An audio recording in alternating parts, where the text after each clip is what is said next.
Excellent evening to you, Guyana. Welcome to yet another episode of Let's Talk with Annette for today, Wednesday, the 30th day of August in the year 2023.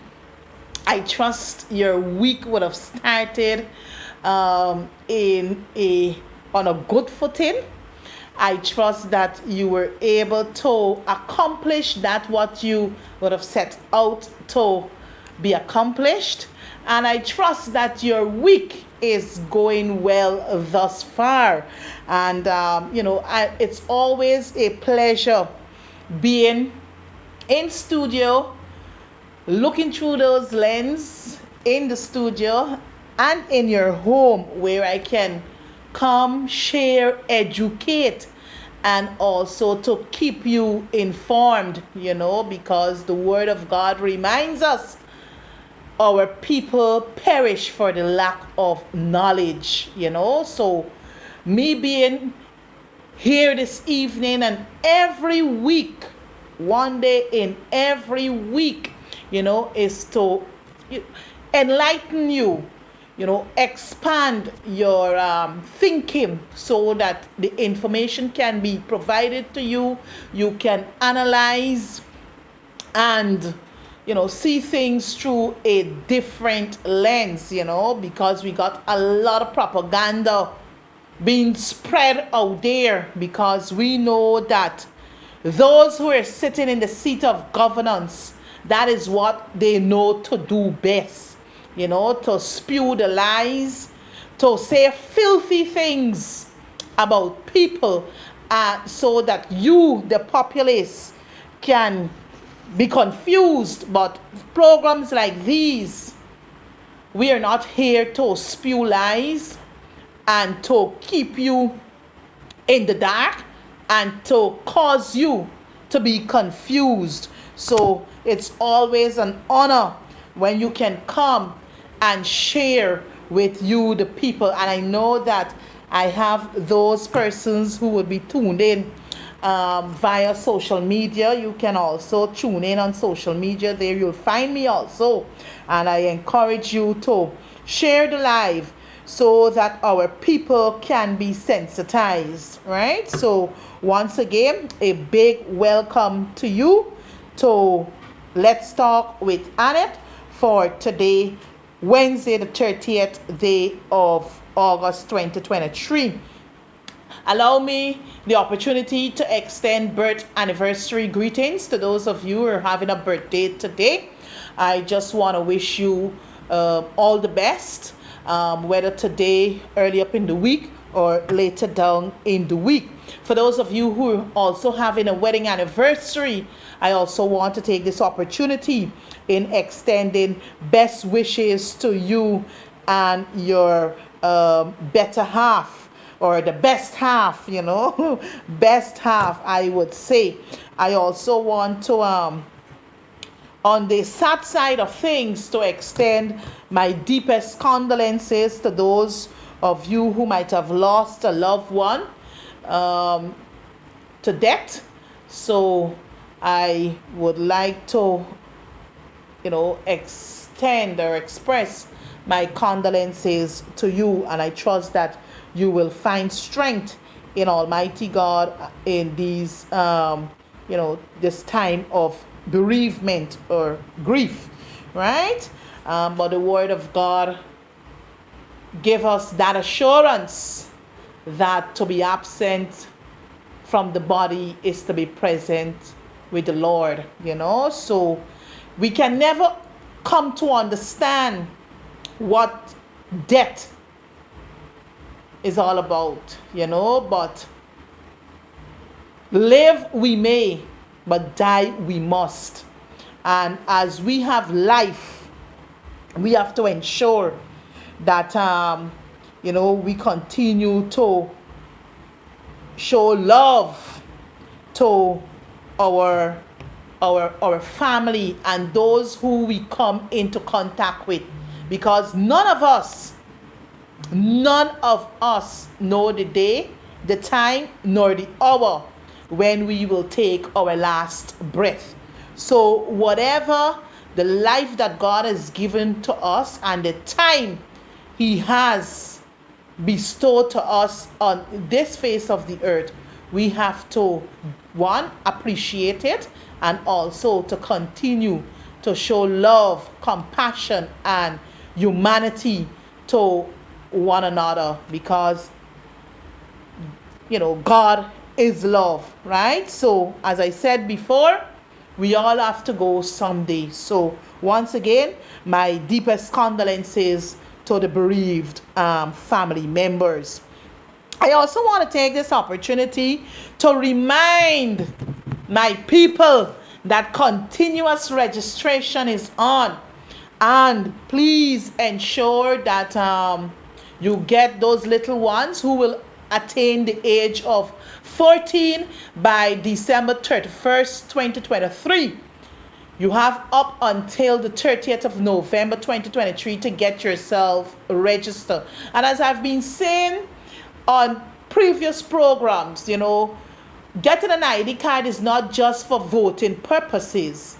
It has its other reasons or purposes why you should have a identification card. It's easy to carry around, and it allows for you to conduct personal businesses amongst every other thing, right? So, and for those of you who have never registered, you're 18 and over, you've never registered, you don't have a birth certificate, as I've been saying on this program, reach out to us, and we are here to help you to acquire that source document so that you can commence your registration process. Also, for those of you who might have relocated to another area and you want to have a transfer done, this is the period in which you can also have that process done. If you have misplaced your identification card, this is the period also. You can visit any GCOM office across the 10 administrative regions where you can, once you live within a particular region, you can visit that the GCOM sub offices in your district. For Georgetown, we have about 4 offices. We have one on Church Street, obliquely opposite Austin's Book Center there on Church Street. We have one in William and Sheriff Street, Georgetown, and we know that particular office service, all the persons living in that area there. We have Metro, the office upstairs at Metro Building on Crowell Street, and we also have the Transfiguration office, the office in the compound of the Transfiguration Church on Mandela Avenue here, just opposite the James Texaco gas station, or the landmark is KFC. So once KFC on Mandela, you just look to your westernly direction and you'll able to find the church there, and also the GCOM sub office. So please, this, we cannot afford to allow this opportunity to slip by and we don't get or put our houses in order. So please, the process started since March and you have until November 30th. So August concludes tomorrow. So you have the entire of September, the entire of October, and also the entire November to get yourselves registered. And if we have family members, we have to be our brothers and sisters keepers. So let us help to educate and assist each other in this process, right? For there's a missing person report, and I want to publicly, if the operator can just throw up that photo for me, please help the family in finding this young lady. Excellence Vigilance. And Excellence Vigilance, she has been missing. Let me just get the correct information. Good. So excellence,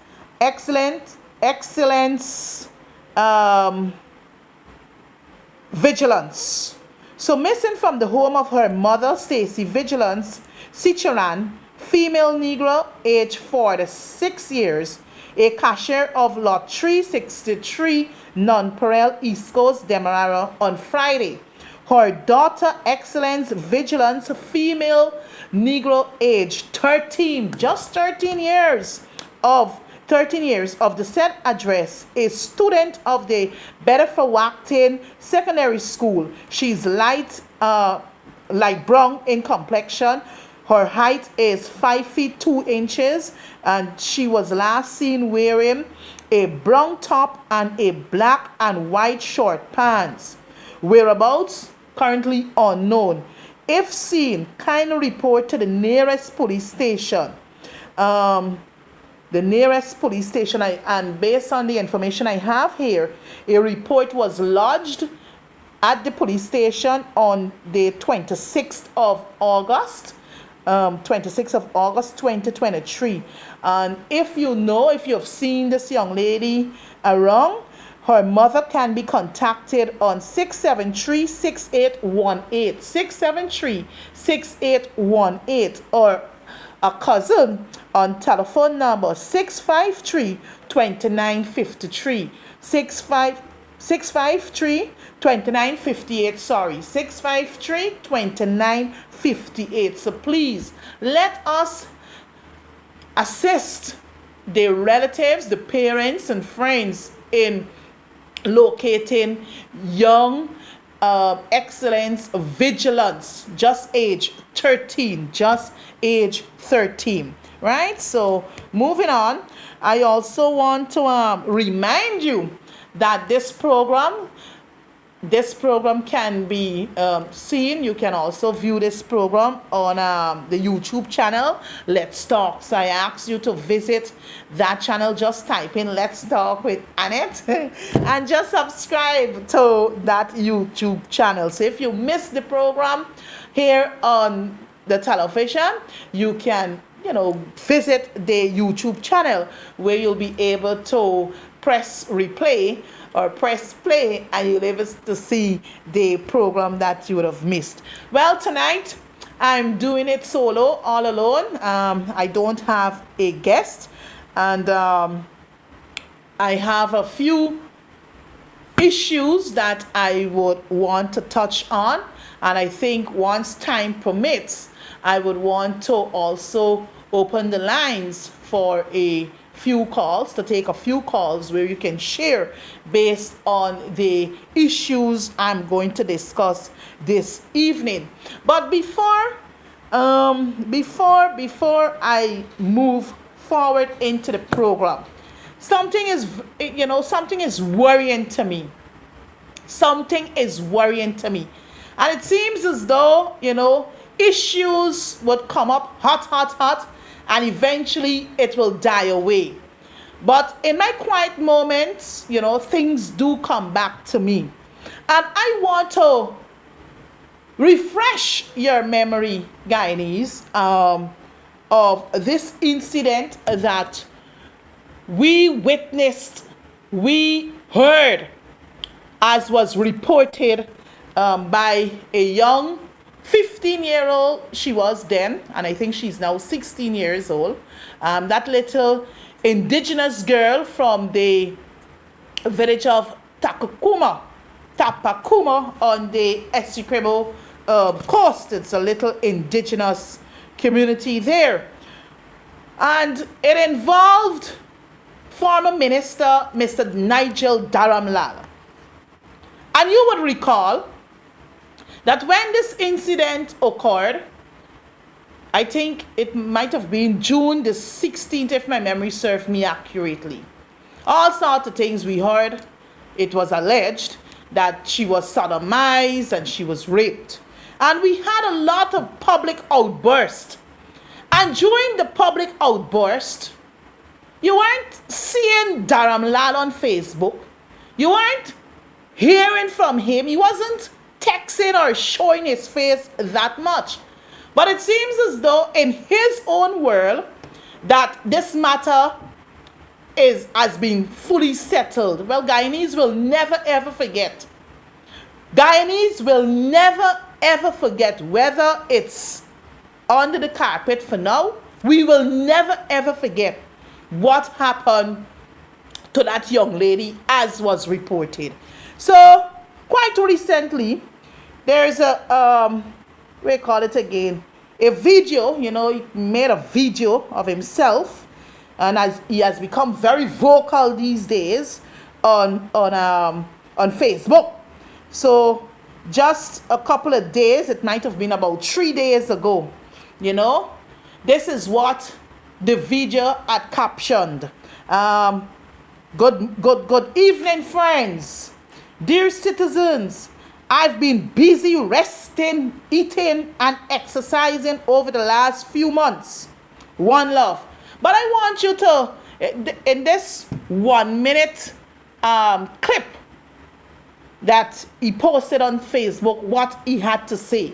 So I will now ask the operator to play the recording with Mr. Nigel Dharamlal, because it seems as though this gentleman has now found his voice, which he hadn't for about 21 days or a little over 21 days, because the public pressure came down on him. One, for him to resign, and also for him to resign, and we were also calling for the DPP to take the necessary actions against Mr. Nigel Dharamlal. So over to you, operator.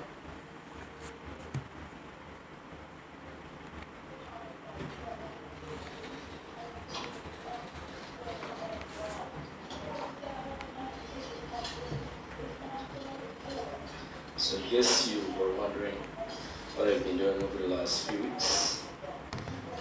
This is what I've been doing. Some makeshift weights. Getting stronger to come back. So I gotta be strong to deal with the opposition, Beat them into submission. So there'll be opposition forever. Along with the PPP. Yeah, there's some muscles.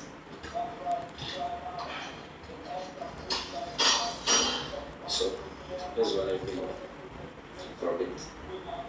Anyway, I gotta go watch cricket now, because I'm not really a big T20 fan. I'm actually more in the painstaking test cricket. But now it's time for me to be me. So I'm actually gonna go watch some cricket now. So anyway, have a good night. Thank you very much, operator. Thank you very much. So, ladies and gentlemen, there you had it. The former Minister of Local Government and Regional Development.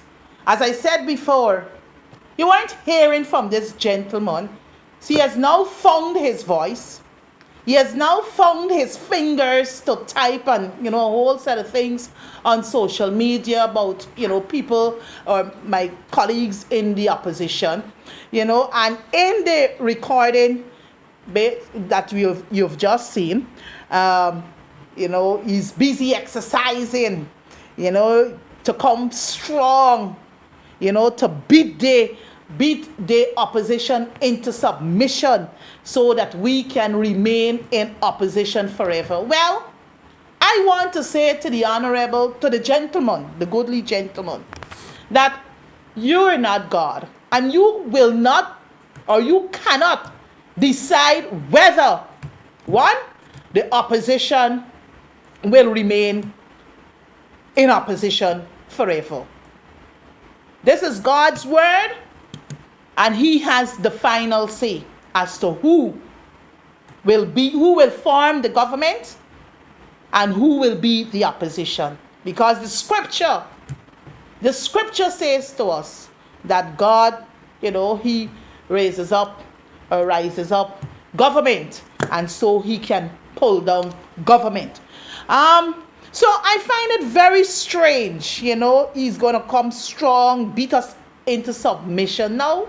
As strong we were a couple months ago. That is why we could have caused you, Mr. Dharamlal, to resign as Minister of Local Government. You have no shame. You have no shame. You should be, you should be somewhere hiding your face. You shouldn't be showing your face, because so many shame is upon you, Mr. Nigel Dharamlal.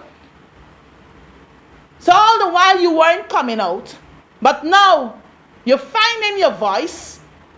You're writing a set of nonsense on Facebook about the opposition. But when you had the episode with this organization coming against you, the opposition female members of parliament came against you, and all other interest groups, civil, individuals who came out on a daily basis to protest you and your regime of the wrongs you committed. You ain't coming out saying you're coming strong, showing, oh, this is what I've been doing, exercising and all kind of thing. But enough for Mr. Dharamlal for now. So we must not forget this gentleman, right? So he believes that we Guyanese must forget the alleged wrongs that he would have committed on a then 15-year-old young lady, right?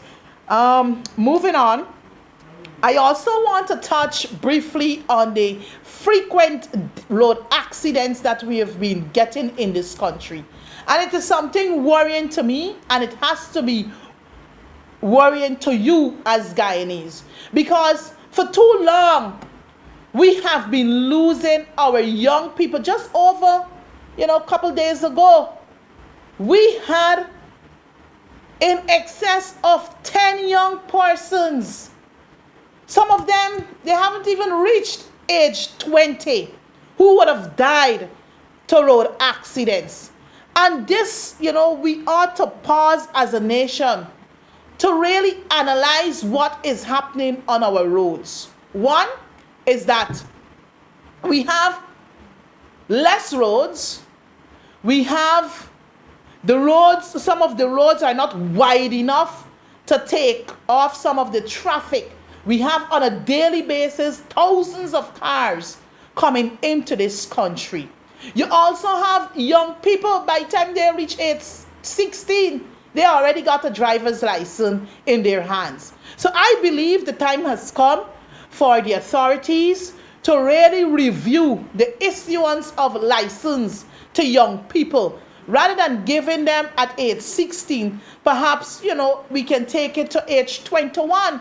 Because I believe at age 21, you're well trained and you're ready for the road. Many young people, you drive the street on a daily basis.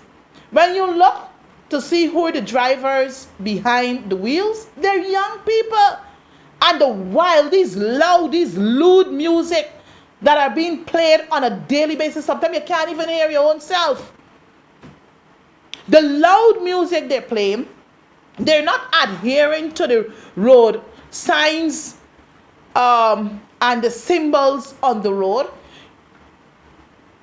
The constant speeding, drinking and driving is another factor that leads to death on the roads.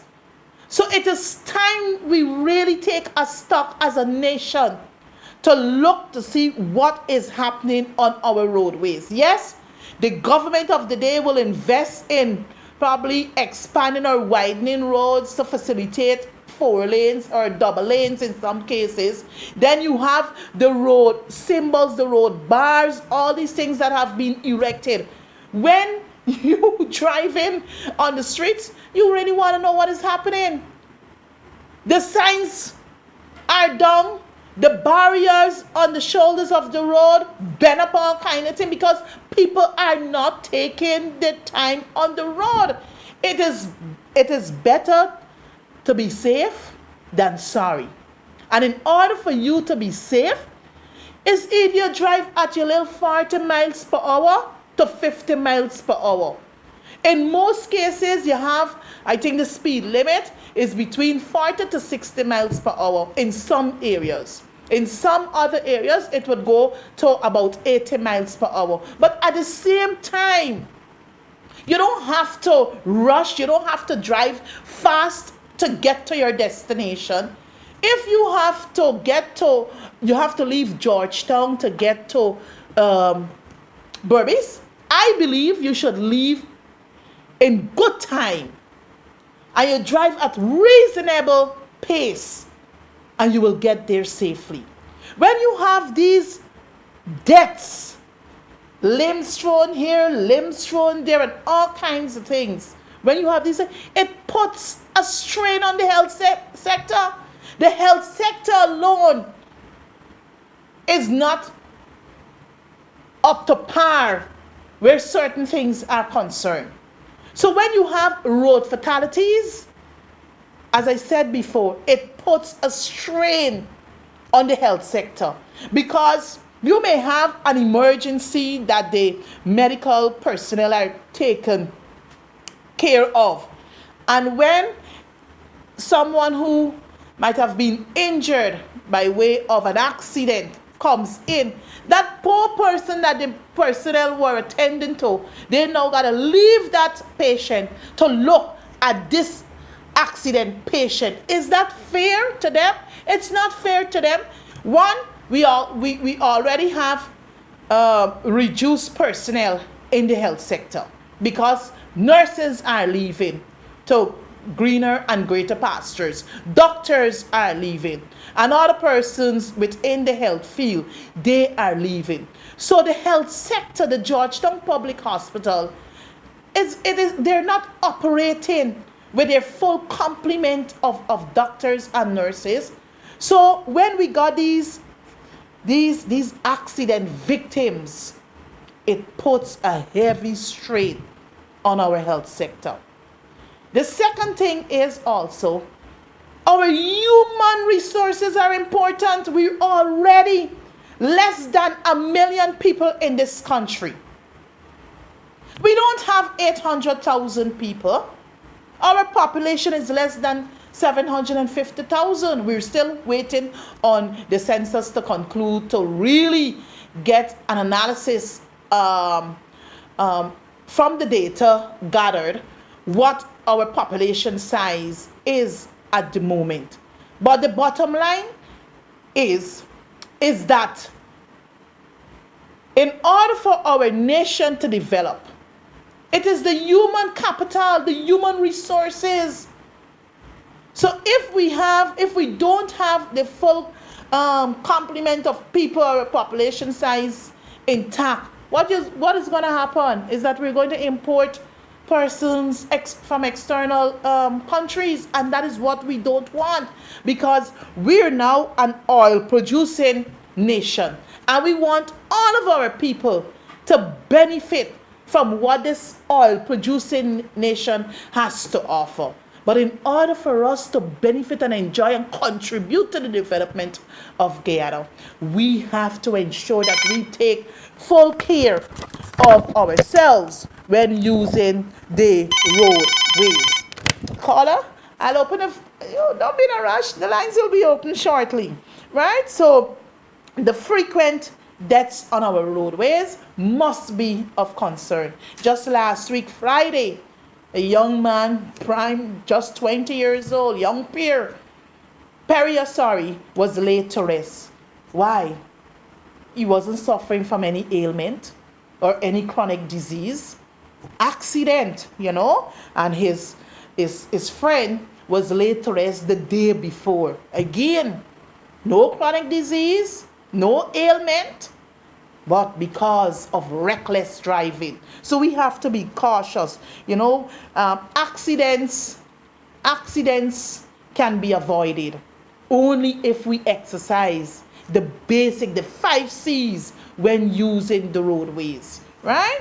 So let us continue to cover our loved ones on a daily basis whenever they leave home, because it's wild, wild west out there. And it seems to me that this regime,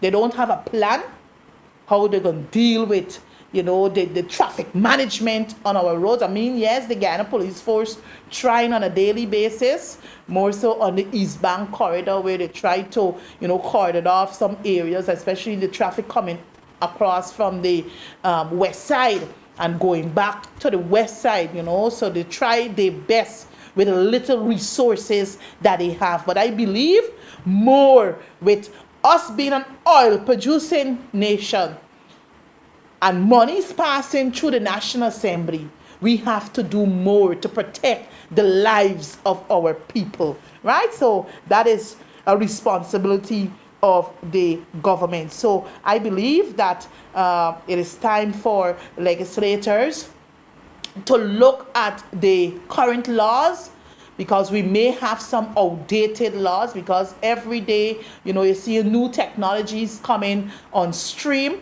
And, if the laws are not in keeping with updated technologies, we're in serious crisis. So it is time our laws be reviewed.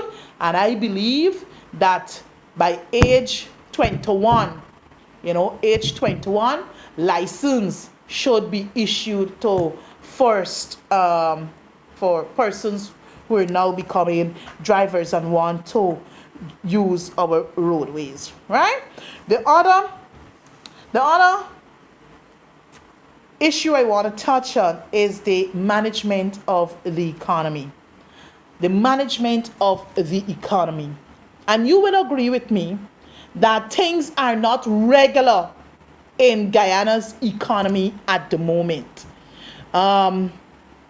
Just today, I think sometime last week, the sugar workers, they started to protest, demanding an increase in wages and salaries. And this is something that we as Guyanese ought to be mindful of and should be of concern to us. Why am I saying this?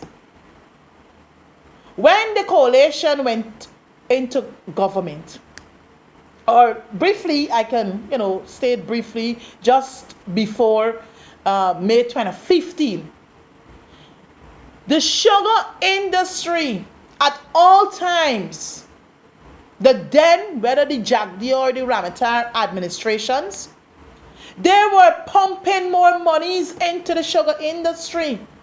When we went into government and went up to when we left government, the sugar industry, the coalition government, was able to pump $60 billion in 3 years into the sugar industry.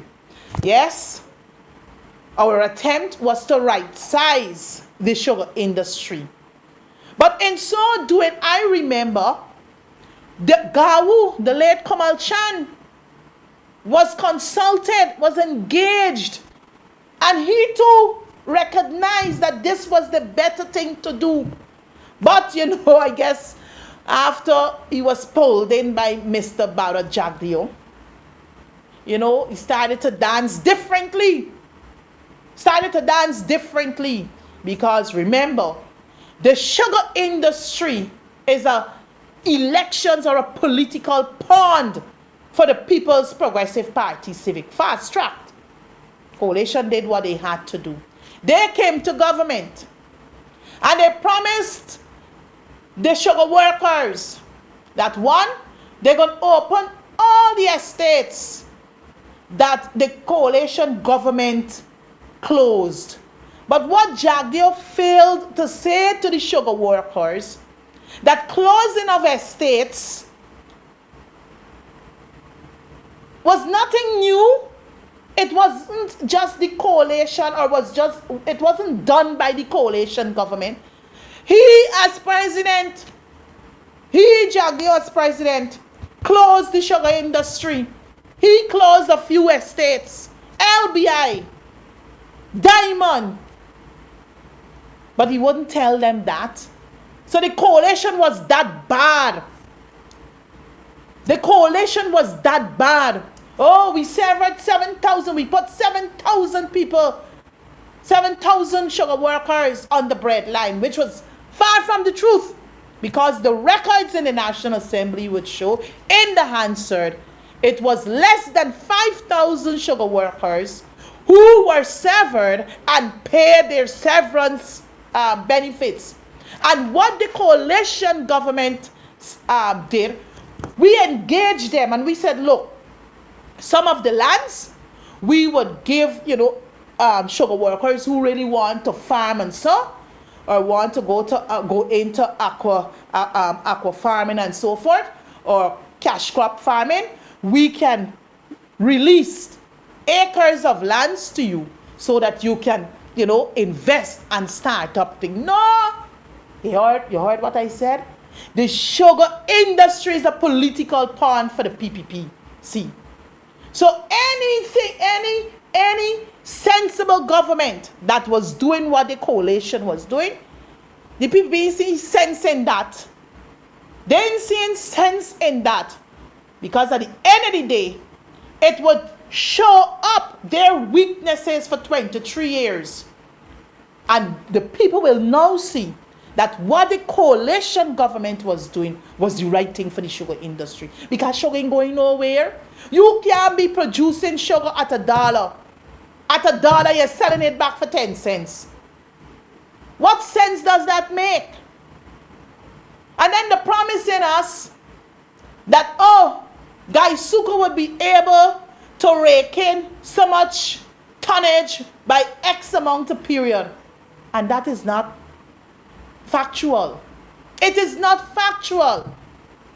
But the sugar workers, now from 2020, September 2020 to current, up to August 9th, just before we went into recess, they came back for an additional, I think it's either $1.5 billion or $2 billion more for Gaisuku.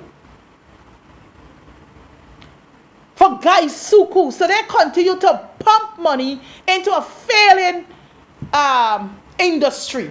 So now the sugar workers are out on the streets protesting, demanding better wages and salaries. Now where all this money going?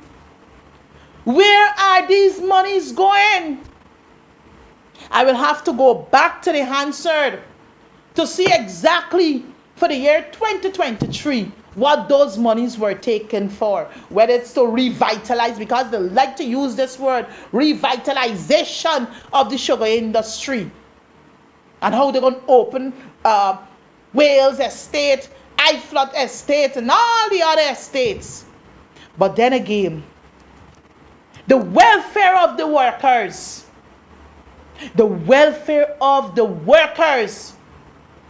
is not a priority for this government. Because if the sugar workers were actually benefiting from better wages and salaries, they would not have been on the protest line a day like today. So today, they protested in front of Gawu. I know what the people are saying. You know what the workers are saying? Gawu sell them out. And I agree with them. Gawu sell them out. Because it seems as though Gawu's interest is more in line with what the politicians have to say. We cannot put politics or make politics a priority over the lives of our people. This is an oil producing economy. And by right, whether you're a sugar worker, you're a public servant, you're a garbage collector, in whatever field you're serving in, you should be enjoying a better wages and salaries in this country. All the elderly people we got lying on the streets, homeless people, they should be in some nice, modernized facility, getting 3 square meals a day. And their proper medical attention is given to them. Look at what is happening on the streets. You go to the night shelter there in East Pennington. See what is happening. So something is definitely wrong. And we need to know where the money is going. In whose pocket are our resources going. All the billions passing through the National Assembly. And still people are suffering in this country. For the exception of a few. That is what is happening in this country. So, Gawus out there, the economy is in a mess. It is in a big, big mess. And this brings me to the next point. The cost of living in reducing. The cost of living in going down. Everyday prices are escalating in the marketplaces. People are finding it hard on a daily basis.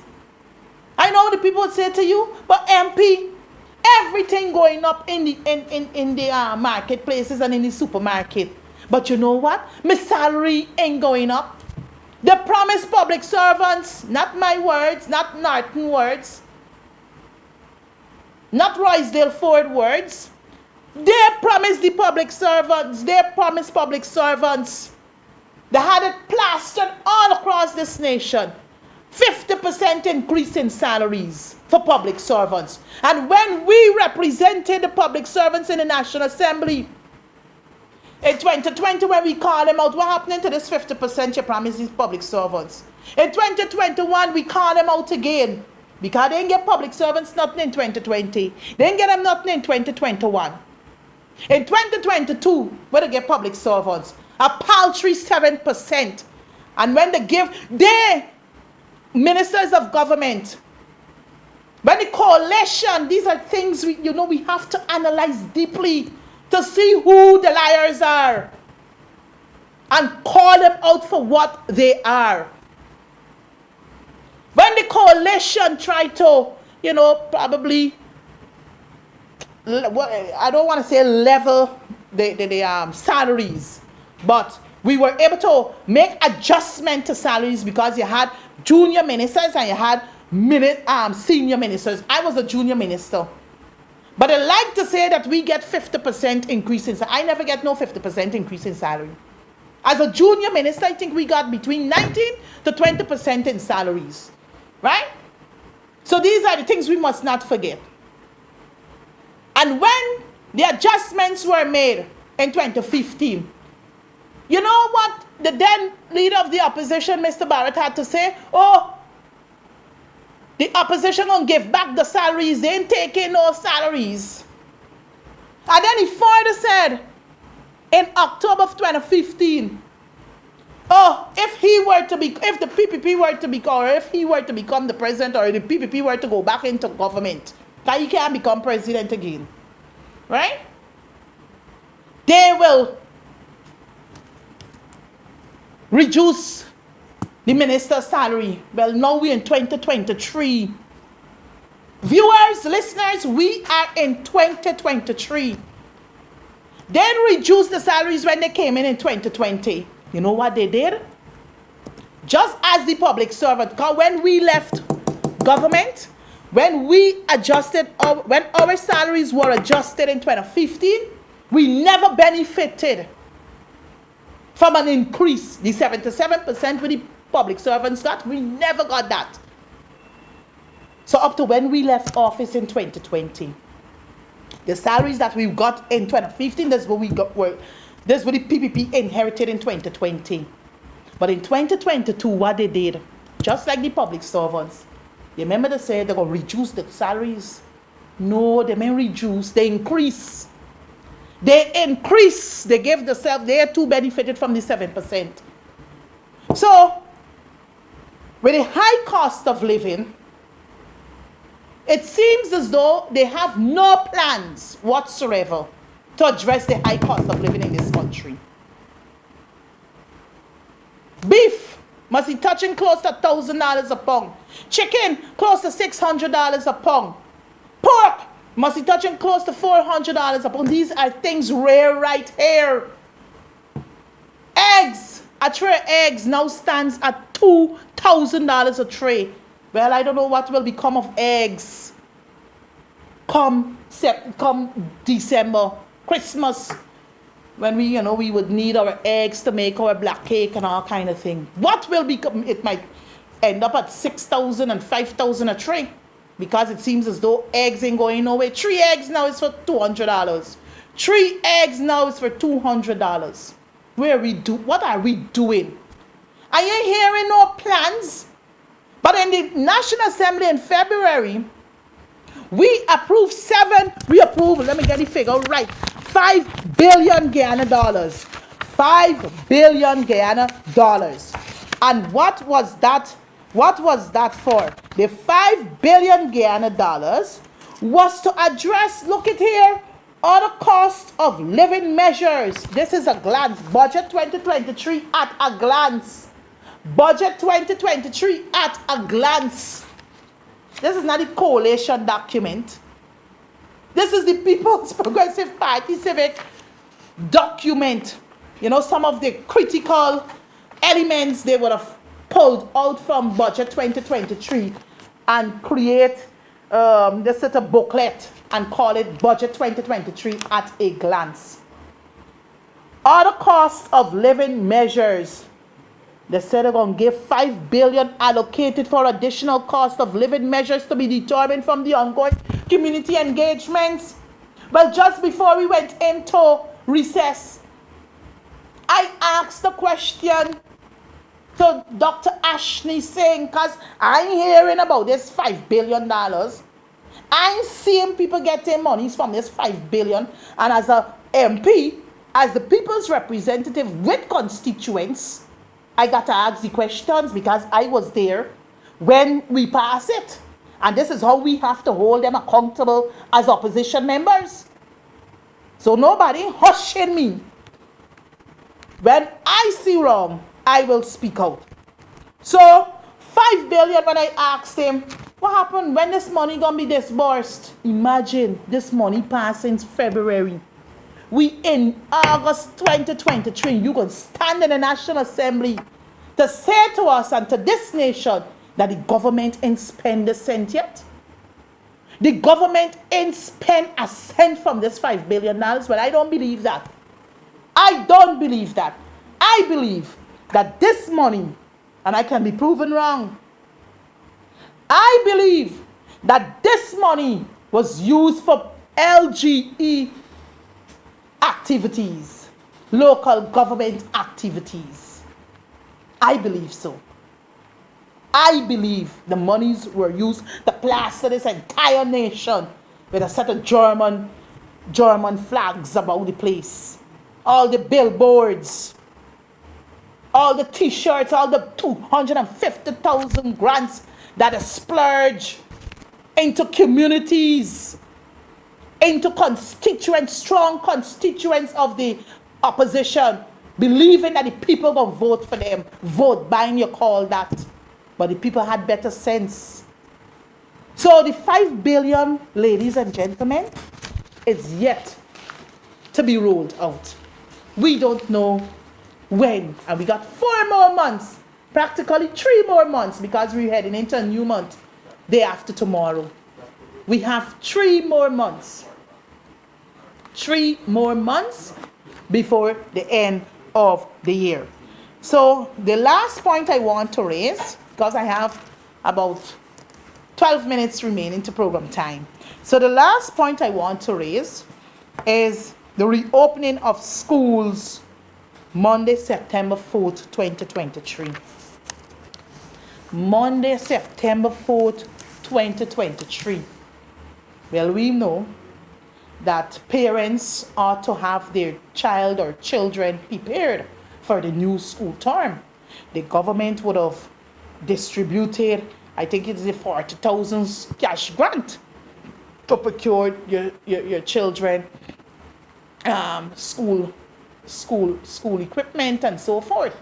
So I trust that come Monday we will get 100% turnout at school, right? And what is of concern to me is that, I mean, I have nothing against what Jam Zone keep, what this body keep, and what this body and keep. But look at the timings. Let us look at the timings. Jam Zone came a week before school reopened, right? Jam Zone came a week before school reopened. So I'm saying that as parents, we have to weigh the cost or do the cost benefit analysis. Would I expense a wig, put on my eyelashes, extended eyelashes, wear your makeup? I don't wear makeup, I'm natural beauty. And, put on your nails and get the latest wear. When I know, just for Jam Zone, just for one day, just for a couple hours, when I know that school reopens September the 4th, so the 40,000, I just call in a figure. I'm not speaking about the cash grant. It might have, I would have expended a $40,000 to outfit myself just for Jam Zone. When I believe that money could have gone back into getting the child's textbooks, getting the child transportation and all the other things for school, so he or she can turn out in full come September 4th, 2023.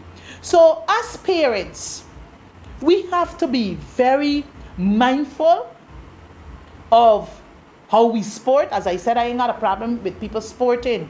That's your social life. You got to do what you have to do. But I think we got to be very reserved. We have to be conservative in our spending, because at the end of the day, we want to see the benefits. We want to see our young people, aspire to what their dreams, to what their ambition will be. And that can only be once we as parents put in the works, right? So I know time is running on me, so I just want to say to all parents, come Monday, please let us send our children out to school. And I want to wish each and every child the very best. For those of you who are entering primary, for the first time, I know, I know it. You'll have to adjust, but it's just for a few mornings and you'll get it. I know for those little ones who are out of preschool, now heading into nursery school, it's going to be a difficult task on that first day for parents and for teachers. But eventually that child will adapt to the new environment.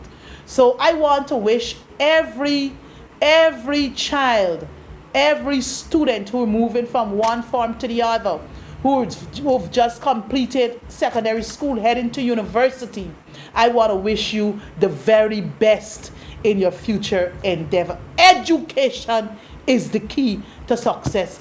Education is a game changer. It is a mind changer. Without education, we are nowhere, right? We are nowhere. So I think I will take this caller. Caller, pleasant evening. Good evening, Annette. Good evening. The first thing I want is your number. My number? Yeah. Okay, I don't mind. 623 Uh-huh. 632. 623 632. Good. I got so many points to make that I can't make them, so I got to make them to you on a private line. Yes. But I want to make this point, and it's very important.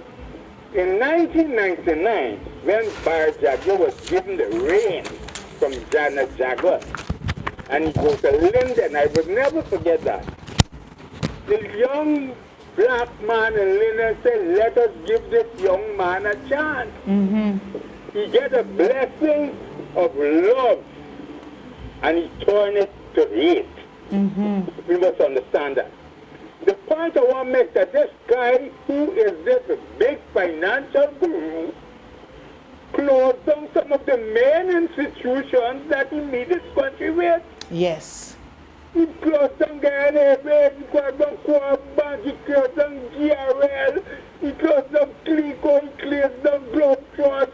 And a lot of those institutions is institutions where the ordinary man could have get some money to develop themselves. Because for Bonham made those institutions so that the ordinary man could be a real man. You could go to the Co-op Bank, you had so many chains, the agriculture, you didn't segregate. We know that black people weren't in agriculture in no big wholesale thing, but the Indians benefit from the agri-bank more than anything else. Yes. That was a broad-based thing, and that's called, you're talking about the dark days of the PSC and all kind of nonsense. And another critical thing I think the PNC or the APNU must do, they must go to the marketplace and find out when you left office, what were the prices for food commodities. Well, caller, I must let you know that is something I'm actually working on at the moment. That's right? Good. And compared to now, based on the budget that you had then and the budget you have now. Yes. It's so now those are important things to bring to the people. Yes. And another important point is this, is that a lot of people in 1999, there was a year rule. And 23 of the 20, they don't know nothing about what happened before and what the living standards and all them things. So all these things is important to educate young people about. Yes. I gotta go now because I know other people want to make a contribution. Yeah, well, thank you very much, caller, for your contribution. It's a very healthy one. You have, my number. You can all feel free to call me where you can share some advice. And, we're all here to learn. We can only, learning is a two-way process. I don't know everything.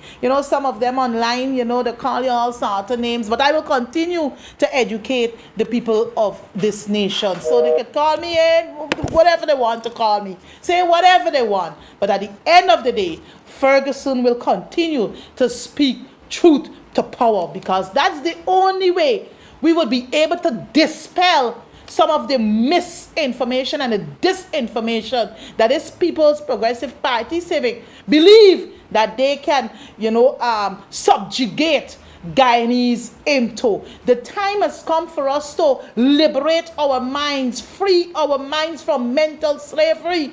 And the only way we can do that is by constant reading, constant analyzing of information and data to our disposal, and making the necessary comparison between the Forbes-Burnham administration, the Desmond Height administration, the Chetty Jagan administration, the Janet, the Barrett, the Ramatar, the Granger-led administration, and now we have the Ali's administration. Let us make those comparisons, and we will be able to see which government was the best government or the better government to run Guyana. They will say all sorts of things about Forbes-Burnham. But you know what? As you traverse this entire nation, whether from deep South Rupununi to the Atlantic, whether from the Quarantine Coast to the Essequibo, Pomeroon, you will see the legacy, you will see the landmarks, the footprints of Lyndon Forbes Samson Burnham. Just the other day, I was driving the Lyndon Highway, and I was making the comparison. Imagine roads that are building now. You understand me? Are breaking up faster. And the roads built under the Forbes-Burnham administration, even the David Granger-led administration, the Desmond Height administration, still standing. So we were the better stewards of this economy. Ladies and gentlemen, time has caught up with me. And I want to thank you so much for tuning in and listening to me and providing the necessary guidance and advice given. I want you to tune in. This program will be rebroadcast on Friday, right here on HBTV from 8 to 9 p.m. I do look forward to you joining me next week, Wednesday, for another episode of Let's Talk with Annette. May God continue to bless you, my beautiful people. May God continue to bless your family. And most importantly, may God continue to bless this beautiful nation, this paradise that He has given unto us, Guyana. Thank you. Cha cha.